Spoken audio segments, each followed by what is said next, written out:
Hello বন্ধুরা, আমি মাম্পি রন্ধনশালায় জানাই তোমাদের সকলকে স্বাগত।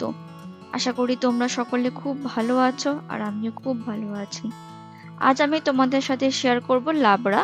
যেহেতু সামনেই লক্ষ্মী পুজো, আর এই লক্ষ্মী পুজো উপলক্ষে অনেকের বাড়িতেই ভোগের খিচুড়ি হয়ে থাকে, আর এই ভোগের খিচুড়ির সাথে তোমরা ঠাকুরকে এই লাবড়া নিবেদন করতে পারো। আশা করছি আমার আজকের ভিডিওটা তোমাদের সকলের খুব ভালো লাগবে, আর ভালো লেগে থাকলে একটা লাইক আর নতুন বন্ধুদেরকে আমার চ্যানেলটা সাবস্ক্রাইব করে নেওয়ার অনুরোধ জানিয়ে আমার আজকের রেসিপিটা আমি শুরু করলাম। আজকে লাবড়া বানানোর জন্য যে উপকরণগুলো লাগছে চলো সেগুলো আগে তোমাদের দেখিয়ে দিই।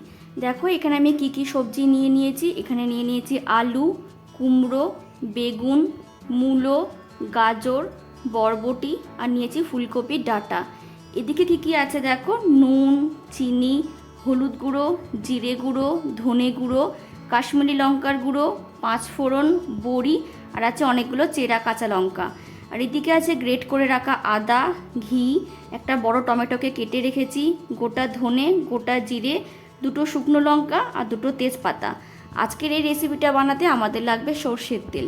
তাহলে এই হচ্ছে আজকে রান্নার উপকরণ।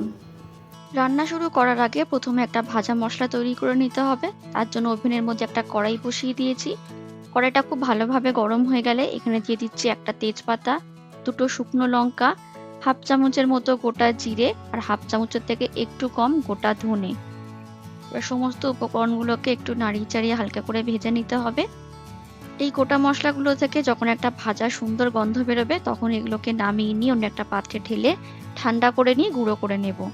আমি আবার ওভেনের মধ্যে কড়াইটা বসিয়ে দিয়েছি। তারপর এর মধ্যে দিয়ে দিচ্ছি সর্ষের তেল। তেলটা খুব ভালোভাবে গরম হয়ে গেলে এবার এখানে দিয়ে দেবো বড়িগুলোকে এবার একটু হালকা করে ভেজে নিতে হবে।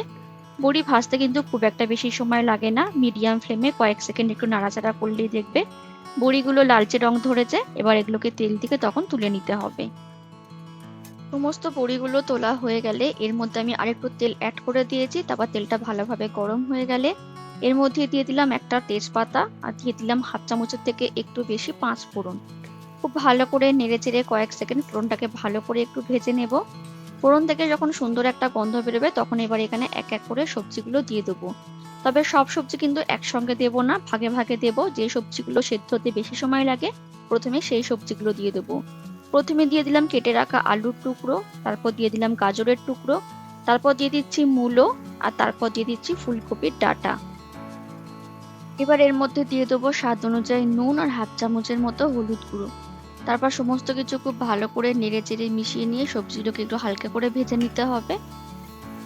এখানে বলে রাখি তোমরা তোমাদের পছন্দ অনুযায়ী সবজিও কিন্তু ব্যবহার করতে পারো এই রান্নাতে। এই রান্নায় যত বেশি সবজি দেওয়া হবে বিভিন্ন ধরনের তত কিন্তু লাবড়াটা খেতে ভালো লাগবে। এছাড়াও ডাঁটা হিসেবে পুঁই শাকও কিন্তু ব্যবহার করতে পারো।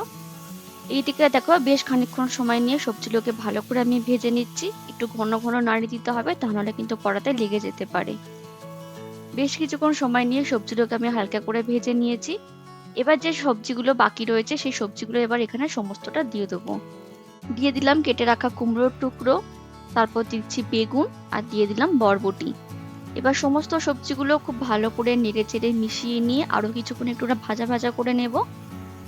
পরে যে সবজিগুলো দিলাম সেই সবজিগুলো যেহেতু তুলনামূলকভাবে একটু নরম হয়, সেদ্ধ হতে কম সময় লাগবে, তাই এই সবজিগুলোকে আমি পরে দিলাম।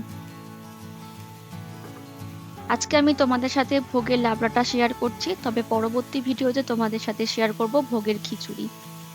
শুধু লক্ষ্মী পুজো নয়, যে কোনো ঠাকুরের ভোগে কিন্তু তোমরা এইরকম খিচুড়ির সাথে লাবড়া দিতে পারো, কিংবা পুজোর দিন ছাড়াও যে কোনো নিরামিষের দিনে বাড়িতেই ঝটপট ইচ্ছে হলেই কিন্তু নিজেদের জন্য ভোগের খিচুড়ি আর সাথে লাবড়া কিন্তু বানিয়ে ফেলতেই পারো। এইদিকে দেখো সবজিগুলোকে খুব ভালো করে আমি ভেজে নিয়েছি, এর থেকে বেশি আর ভাজবো না। সবজিগুলো বেশ নরম নরম হয়ে এসছে। এবার আমি এর মধ্যে দিয়ে দেবো এক চামচের মতো আদা বাটা, দিয়ে দেবো বেশ অনেকগুলো চেরা কাঁচা লঙ্কা, তারপর দিয়ে দিচ্ছি কেটে রাখা টমেটোর টুকরো, তারপর দিয়ে দিলাম এক চামচের মতো জিরে গুঁড়ো, দিয়ে দিলাম হাফ চামচের মতো ধনে গুঁড়ো আর সবশেষে দিয়ে দিলাম হাফ চামচের মতো কাশ্মীরি লঙ্কার গুঁড়ো। সমস্ত উপকরণগুলো দেওয়া হয়ে গেলে এবার খুব ভালো করে নেড়ে চেড়ে মিশিয়ে নিয়ে খানিকক্ষণ কষিয়ে নেব, ততক্ষণ না আদার কাঁচা গন্ধটা একেবারে চলে যাচ্ছে। বেশ কিছুক্ষণ সময় নিয়ে সমস্ত সবজিগুলোকে ভালো করে মশলার সাথে একটু কষিয়ে নিতে হবে।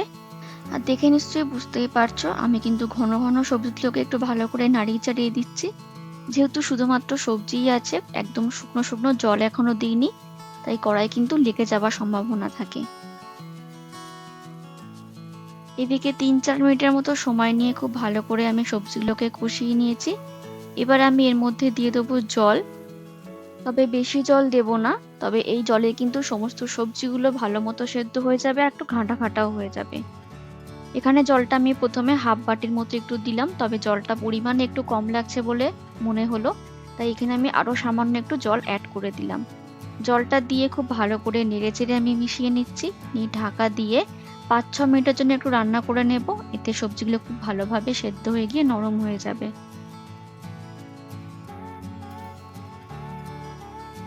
ফিরে এলাম 5-6 মিনিট পর, কড়াই থেকে ঢাকাটাকে সরিয়ে তোমাদের দেখিয়ে দিই। দেখো জলটা কিন্তু অনেকটাই বেশ কমে গেছে আর সবজিগুলো কিন্তু অনেকটা নরম হয়ে গেছে, তবে সবজিগুলো কিন্তু আরো ঘাটা ঘাটা হবে, যেহেতু এটা একটা লাবড়া বা ঘন্ট রেসিপি, তাই সবজিগুলো কিন্তু আরো খুব ভালো করে রান্না করে নিতে হবে। তবে এখানে ঢাকাটা খুলে আমি একটু নাড়িয়ে দিচ্ছি, যাতে না তলার সবজিগুলো ধরে যায়। ভালো করে একটু নাড়িয়ে চাড়িয়ে নিয়ে ঢাকা দিয়ে আরো 5-6 মিনিটের জন্য একটু রান্না করে নেব। ফিরে এলাম আরো 6-7 মিনিট পর, আর এদিকে দেখো জলটা কিন্তু প্রায় অনেকটাই শুকিয়ে গেছে আর সবজিগুলো কিন্তু একদম যে সেদ্ধ হয়ে গেছে খুব ভালোভাবে সেটা কিন্তু বোঝাই যাচ্ছে। এবার খুন্তি দিয়ে ভালো করে নাড়িয়ে চাড়িয়ে একটু ঘাটা ঘাটা করে দেবো সবজিগুলোকে। তবে এর মধ্যে যেহেতু এখানে একটা জল জলে ভাব রয়েছে, ঢাকা খোলা অবস্থাতে এটাকে আরো কিছুক্ষণ একটু রান্না করে নেব, তবে এখানে আর ঢাকা দেব না। ঢাকা খোলা অবস্থাতে 2-2.5 মিনিটের মতো সময় নিয়ে আমি রান্না করে নিয়েছি। এবার এখানে দিয়ে দেবো স্বাদ অনুযায়ী চিনি, যেহেতু এটা একটা নিরামিষ রেসিপি তাই চিনিটা কিন্তু অবশ্যই দেবে, খেতে মিষ্টি মিষ্টি হলে খেতে কিন্তু ভালো লাগবে। তারপর দিয়ে দিলাম ভাজা মশলা, যেটা রান্নার প্রথমে তৈরি করে নিয়েছিলাম। এখানে আমার 2 চামচের মতো ভাজা মশলাটা হয়েছিল, যেটা আমি সম্পূর্ণটাই দিয়ে দিলাম। তারপর দিয়ে দেবো আগে থেকে ভেজে রাখা বড়ি, আর দিয়ে দিলাম 1 চামচের মতো ঘি। এবার সমস্ত উপকরণগুলো দিয়ে খুব ভালো করে নেড়ে চেড়ে একটু মিশিয়ে নিচ্ছি সবজির সাথে। আমার আজকের রেসিপি লাবড়া কিন্তু প্রায় শেষের পথে হয়ে গেছে বললেই কিন্তু হয়। ঘি আর ভাজা মশলার কিন্তু দারুণ সুন্দর একটা গন্ধ বেরিয়েছে, এটাকে ভালো করে একটু মিশিয়ে নিচ্ছি। মেশানো হয়ে গেলে এটাকে আমি আরো 1 মিনিটের মধ্যে একটু রান্না করে নেব ঢাকা খোলা অবস্থাতেই। 1 মিনিটের মতো সময় নিয়ে ভালো করে আমি রান্না করে নিয়েছি, এর মধ্যে একটা যে জল জলে ভাব ছিল সেটা কিন্তু একদম শুকিয়ে গেছে।